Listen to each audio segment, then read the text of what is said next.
Salam damai, sahabat oase rohani Katolik yang terkasih. Apa kabar Anda?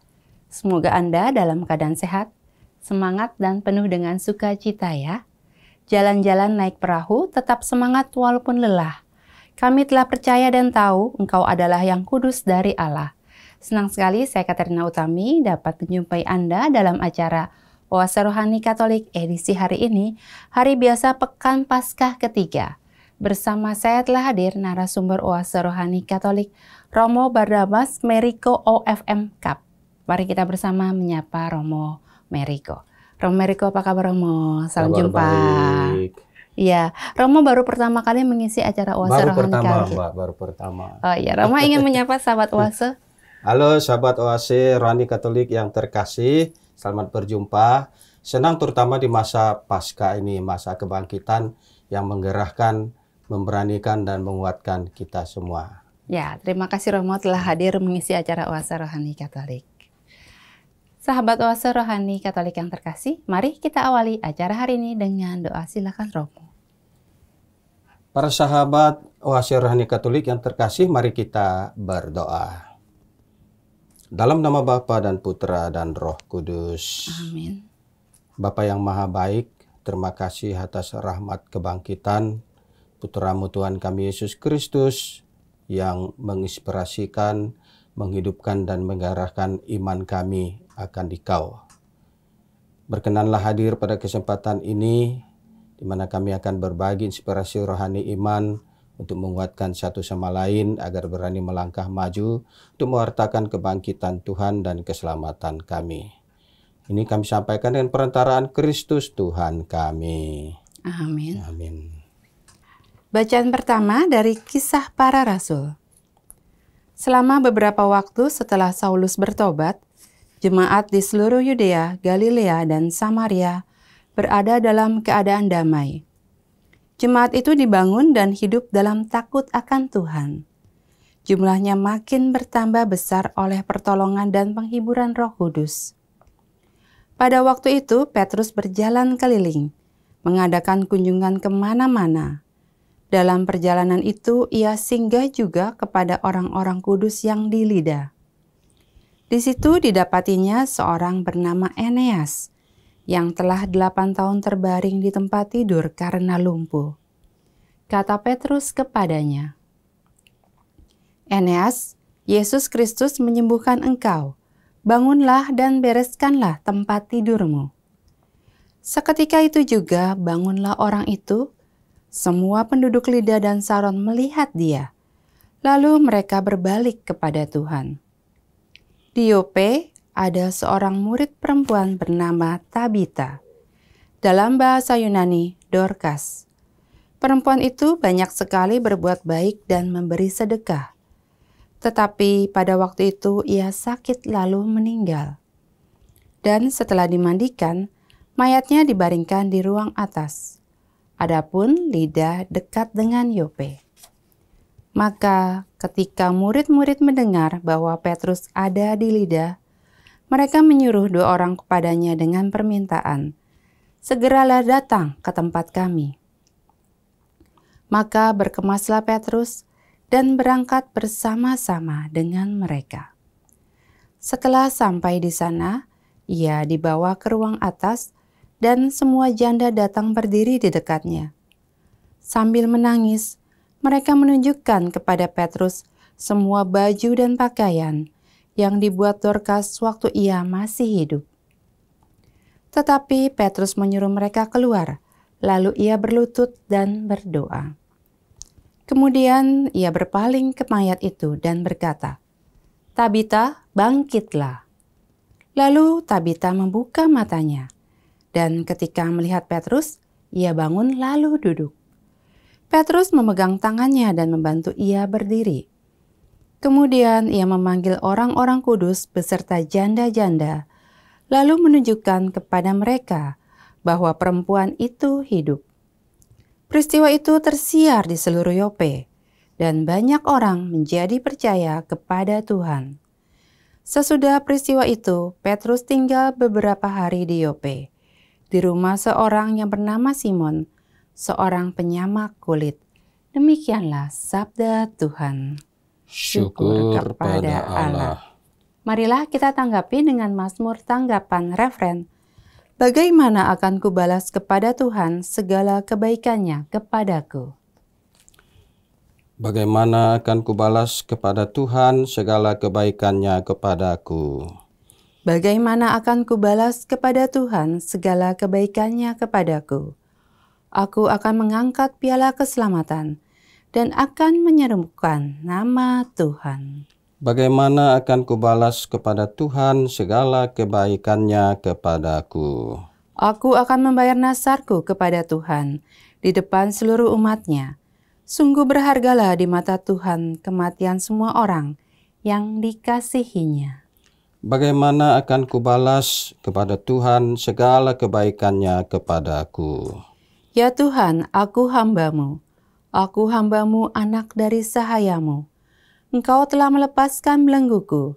Aku akan mempersembahkan kurban syukur kepadamu dan akan menyerukan nama Tuhan. Bagaimana akan kubalas kepada Tuhan segala kebaikannya kepadaku? Haleluya, haleluya, haleluya.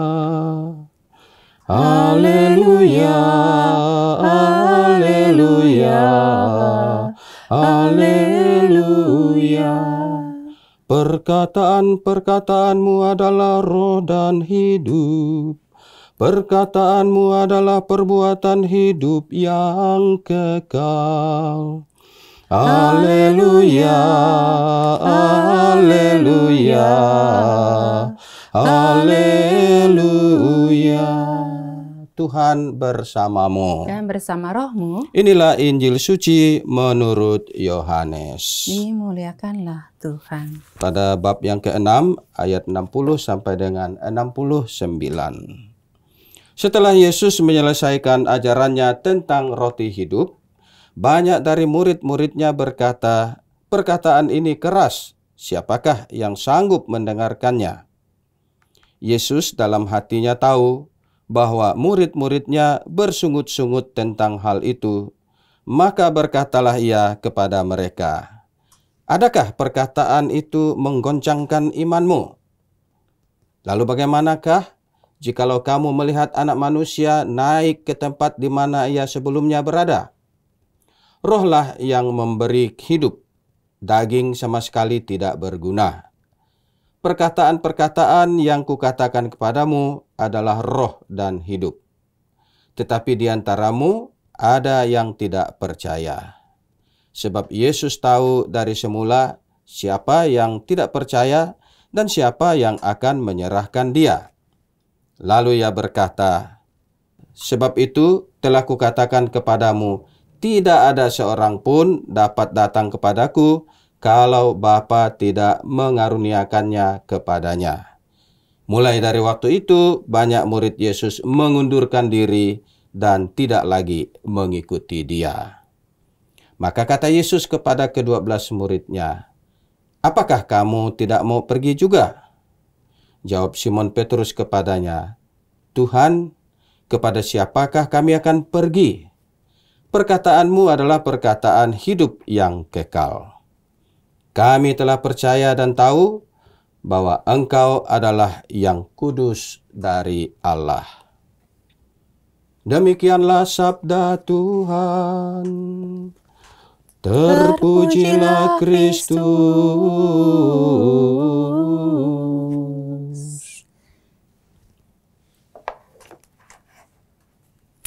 Sahabat Oase Rohani Katolik yang terkasih, setelah kita mendengarkan bacaan liturgi pada hari ini, kita akan masuk dalam permenungan kita di sesi yang pertama ini. Nah, Romo Mariko, sesi pertama ini kita akan membahas renungan kita yang diambil dari Kisah Para Rasul nih, Romo. Iya. Ya, dari inspirasi iman apa yang akan kita petik dari Kisah Para Rasul ini, Romo?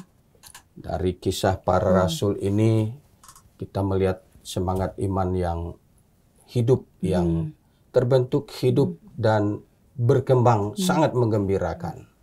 Dan itu karena berdasarkan atau berpijak pada kekuatan Roh Kudus sendiri yang menguatkan dan menghibur. Jadi kita bersyukur bahwa kita mempunyai Roh Kudus, Roh Tuhan sendiri, yang berarti kita diinspirasikan, disemangati, dikuatkan oleh Roh itu sendiri. Iya, jadi kita merasa bersyukur bahwa Roh Kudus itu hadir ya Romo. Ya. Dan ini juga menolong jemaat perdana nih nampaknya Romo. Iya. Itulah yang nampak dari Paulus ketika Paulus hadir. Banyak orang beriman itu terbentuk kelompok-kelompok atau jemaat atau kumpulan-kumpulan orang-orang yang beriman percaya kepada Kristus yang bangkit. Dan tidak hanya mereka terbentuk, tapi juga mereka makin berkembang. Dan perkembangan itu meluas kemana-mana. Di situ sekurang-kurangnya disebutkan Galilea, Samaria, dan Yudea. Mereka tersebar. Dan mereka sangat antusias menghidupi imannya. Terutama ketika Petrus yang datang ke situ melakukan, sekurang-kurangnya kita melihat itu sebagai mukjizat. Ya, melalui Petrus Tuhan mengadakan mukjizat. Yang pertama adalah penyembuhan Eneas di kota Lida. Kemudian yang kedua, mukjizat yang kedua adalah penghidupan kembali Tabita atau Dorcas dalam bahasa Yunaninya, dari mati menjadi hidup. Dan itu menggemparkan dan mengundang begitu banyak lagi orang datang menggabung pada kelompok itu, jemaat itu. Sangat menggembirakan sekali. Dan ini bagi kita, bahwa Roh Kudus yang hidup dalam diri kita itu menggerakkan, mengundang, mengumpul, dan mendorong kita untuk terus menghidupi iman kita akan Kristus. Jadi dalam Roh Kudus kita senantiasa diajak untuk bergerak, untuk maju, untuk melangkah dengan kuat di dalam iman. Petrus sangat bergerak baik dan ia sangat digemari, sangat dicintai, sehingga karena itu dia tersohor, dia terkenal dan membuat begitu banyak orang datang, menambah makin besar jumlah jemaat-jemaat itu. Tidak hanya di tempat di mana Petrus kemudian menyebar ke tempat-tempat lain. Jadi kebangkitan Kristus dengan Roh Kudusnya yang menyinari kita itu memperkuat dan mendorong untuk pewartaan dan penyebaran kabar gembira ini.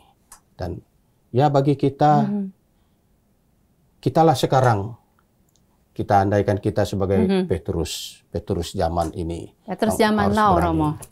Zaman now. Zaman milenial, ya. Zaman apa namanya? Medsos. Iya. Ya. Yang begitu menggerakkan juga. Sekurang-kurangnya bagi saya, dan saya harap para sahabat Oase Rohani Katolik, hendaknya kita bergerak bersama Roh Kudus ini.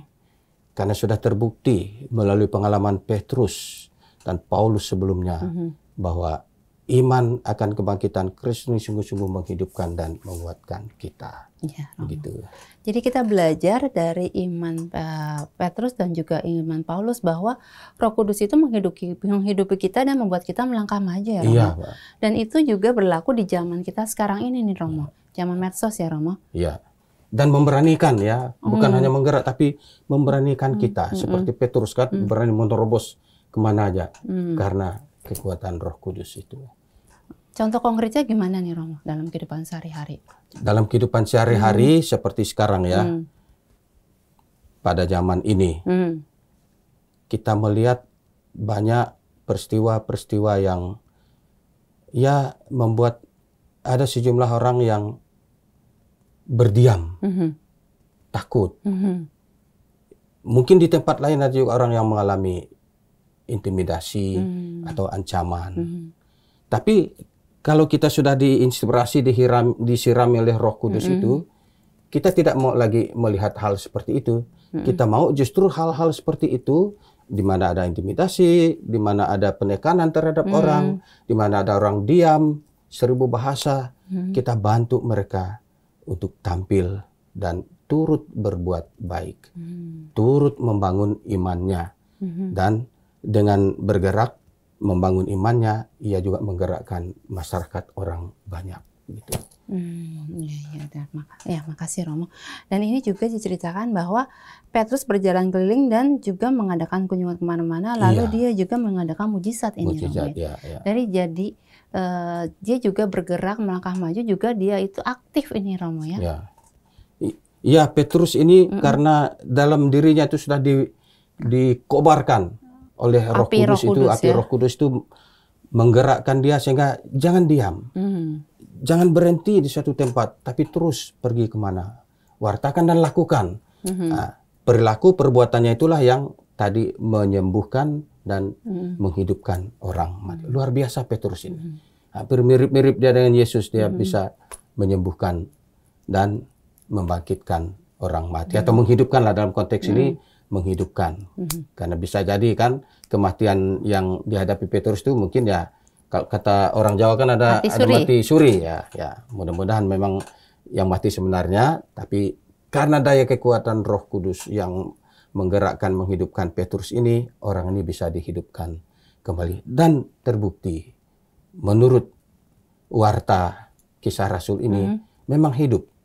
Tabita yang dipanggil Dorcas dalam bahasa Yunani itu hidup kembali, dan kemudian seperti biasa dia hidup sebagai orang beriman sejati.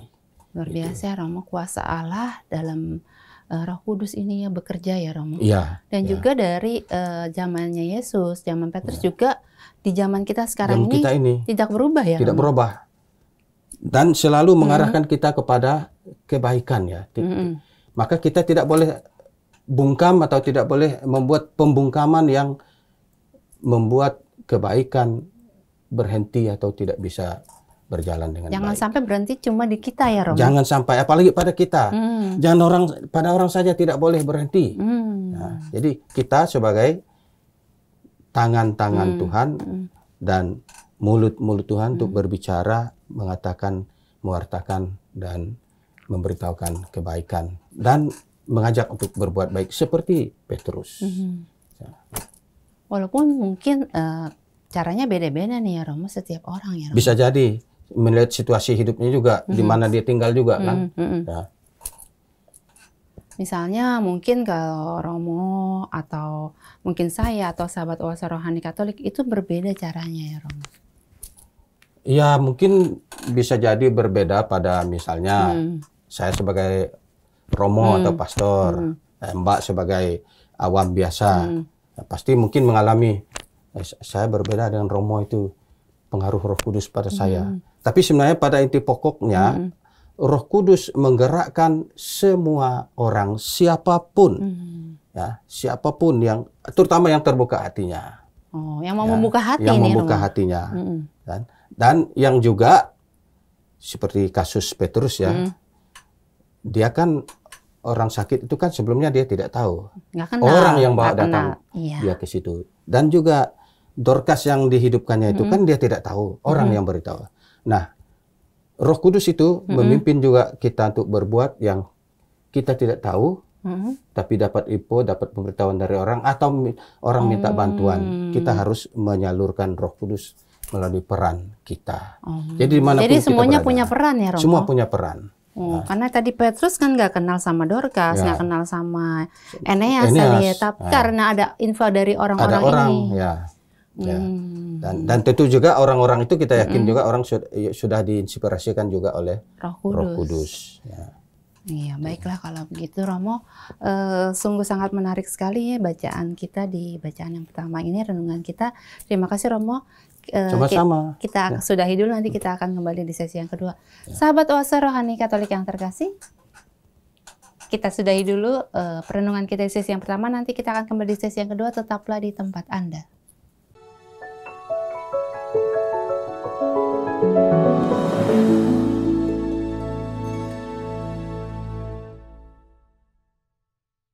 Salam jumpa sahabat Oase Rohani Katolik yang terkasih. Terima kasih Anda masih bersama dengan kami.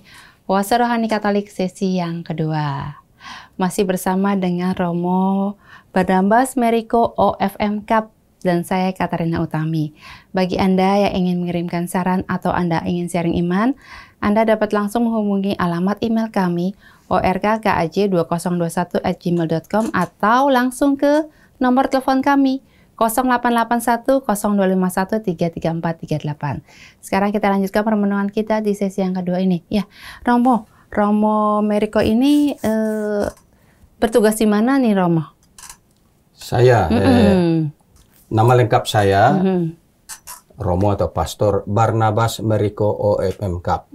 Tapi karena itu panjang kan, orang kan biasa sekarang tidak suka panjang. Panggil Romo Meriko. Ya, saya bertugas di Paroki Santo Fransiskus Assisi Tebet, Jakarta Selatan. Ya, dekat Kokas. Dekat dengan Kokas. Jadi ya ingin ke Kokas bisa main ke tempat Romo. Saya sebelum bertugas di Paroki Assisi Tebet, saya bertugas di satu paroki di Provinsi Kalimantan Barat, Keuskupan Agung Pontianak, namanya Paroki Salib Suci Ngabang, dalam 3 tahun. Dan sebelumnya saya 17 tahun bertugas di Seminari Menengah, itu seminari yang tingkat SMA untuk mendidik para calon imam gereja kita. Itu setelah 17 tahun saya pindah ke paroki. Itulah. Jadi sekarang ini bersama dengan kita di Oase Rohani Katolik, Romo ini bertugas di Paroki Tebet.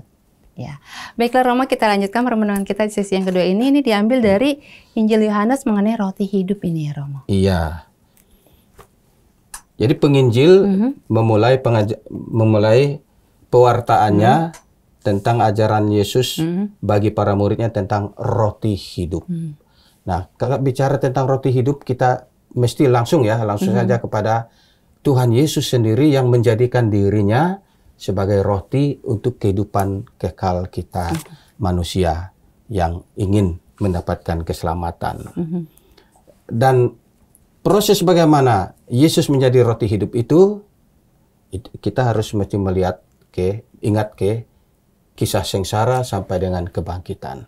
Maka itu sebenarnya adalah bagi para murid hal yang ada di dalamnya, mereka sangat tidak suka dan tidak sanggup untuk menerimanya karena Yesus harus menderita, wafat, disalib. Ya. Nah, sehingga para murid menanggapi, ada yang bersungut-sungut, tidak mampu, berat sekali. Nah, sehingga ada yang mengundurkan diri. Tapi puji Tuhan, Petrus ini, walaupun kita kenal dalam kitab suci, dalam Injil-Injil juga, Petrus ini kan orangnya boleh katakan temperamental, tetapi juga orangnya sangat polos. Sehingga memang kelihatan orang yang beriman, orang yang sangat dekat dengan Tuhan. Walaupun ada saat-saat krisisnya, di mana kita ingat ketika Yesus disiksa, Yesus dia sampai 3 kali menyangkal, bayangkanlah. Tapi kemudian dia menangis, menyesal bahwa benar apa yang terjadi itu. Nah, dengan pengajaran ini, para murid ada yang mengundurkan diri. Ya, pulang kampung barangkali ya, seperti kalau bahasa kita ini. Tapi Petrus justru dia ingat bahwa Yesus adalah roti hidup itu. Maka dia menanggapi ketika Yesus tanya, apakah kamu juga akan mengundurkan diri? Petrus yang menjawab, kepada siapa kami pergi? Engkaulah perkataan yang hidup, yang kekal. Nah, dengan pernyataan ungkapan itu, Petrus menyatakan bahwa walaupun dia mengalami pahit, menderita, tapi dia tahu dan dia mengenal bahwa Yesus itulah Sang Mesias Juru Selamat yang dinantikan dan yang kini berada bersama-sama dengan dia di depan matanya sendiri hadir. Nah, itu yang sehingga Petrus kemudian tidak mau lagi meninggalkan Yesus, tapi terus-menerus, dan bahkan di sini dia menyatakan untuk seterusnya bersama-sama dengan Yesus. Saya kira peristiwa ini dapat kita ambil maknanya dan bagus sekali ya ini, bahwa kebersamaan Petrus dengan Yesus membuat dia menjadi orang yang berani, menjadi orang yang konsisten apapun terjadi. Dan Petrus berani melangkah.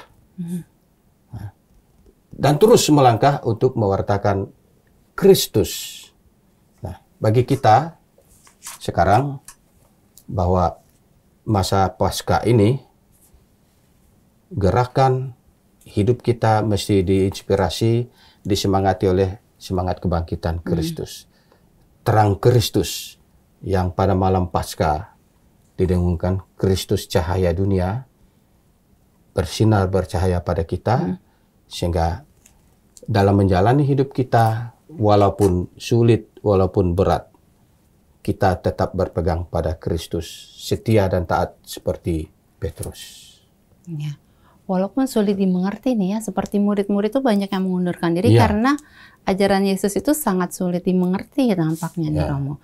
Tapi kita perlu mencontoh Petrus yang tetap setia dengan Yesus ya Romo. Betul. Nah, sulit dimengerti karena juga tidak siap. Seperti para murid yang lain kan mereka mungkin baru pada taraf berjumpa, bergembira, tapi ketika menghadapi kesulitan-kesulitan, nah, itulah yang terjadi, mengundurkan diri. Jadi bagi kita, ya yang mengundurkan dirilah, tapi bagi kita tetap belajar. Tapi kurang-kurangnya menurut saya, dan saya mengajak para sahabat Oase Rohani Katolik ini, apapun yang kita hadapi, kesulitan apapun, di dalam Kristus kita tetap harus berani melangkah maju. Ya Romo, cahaya kebangkitan Kristus waktu Paskah itu kita berani untuk kita wartakan ya Romo. Kita harus berani melangkah maju. Ya, baiklah Romo, sebelum kita akhiri karena kita sudah dari penghujung acara, ada kesimpulan yang ingin disampaikan kepada sahabat Oase Rohani Katolik? Jadi saya mau mengajak para sahabat Oase Rohani Katolik, terutama di zaman ini, terutama kepada orang-orang muda, bila mana kita mencoba menghidupi iman kita di tempat dimanapun, dalam situasi apapun, keras, nyaman, atau berat, kita tidak pernah boleh memisahkan diri dari Kristus. Kita tetap berpegang teguh dan tetap menyalakan cahaya kebangkitannya. Sebab itu yang membuat kita jelas dalam melangkah kita, sehingga kita berani melangkah maju terus, pantang mundur. Ya. Sekali beriman akan Kristus, kita tetap setia beriman akan Kristus. Karena dia juga sudah menyatakan, berjanji, aku akan menyertai kamu senantiasa sampai akhir zaman. Itu. Ya, baiklah Romo, terima kasih atas renungan yang indah ini Romo. Sangat menguatkan kami sekali untuk berani bergerak melangkah maju ya Romo. Terima kasih. Sama-sama. Sahabat Oase Rohani Katolik yang terkasih, kita akan akhiri acara hari ini dengan doa dan berkat kasih karunia Allah melalui Romo Merico. Marilah kita berdoa. Dalam nama Bapa dan Putra dan Roh Kudus. Amin. Bapa yang Maha Baik, syukur dan terima kasih atas penyertaan-Mu pada kami, terutama di masa Paskah ini. Kami mengalami pencerahan, penerangan Roh Kudus-Mu untuk kehidupan kami. Dan dengan itu kami berani berupaya terus-menerus untuk melangkah maju mewartakan kabar gembira-Mu. Karena itu sertailah kami senantiasa. Siapapun dan dimanapun yang berkeinginan turut serta ambil bagian aktif dalam pewartaan kabar gembira-Mu, berilah kekuatan, sinarlah kepada kami, dan kuatkan kami dengan Roh Kudus-Mu. Sebab Engkaulah Tuhan kami sepanjang segala masa. Tuhan beserta kita, sekarang dan selama-lamanya. Semoga para sahabat Oase Rohani Katolik senantiasa dimanapun, dalam karya kerja apapun, diberkati oleh Allah yang Maha Kuasa, Bapa dan Putra dan Roh Kudus. Amin. Amin. Sahabat Oase Rohani Katolik yang terkasih, demikianlah acara kita pada hari ini. Semoga apa yang telah disampaikan oleh Romo Meriko dapat menambah semangat iman bagi kita untuk berani bergerak melangkah maju dalam pewartaan kebangkitan Kristus. Akhir kata kami berdua, Romo Barnabas Meriko OFM Kap, dan saya Katerina Utami, pamit undur diri. Sampai jumpa pada edisi Oase Rohani Katolik berikutnya.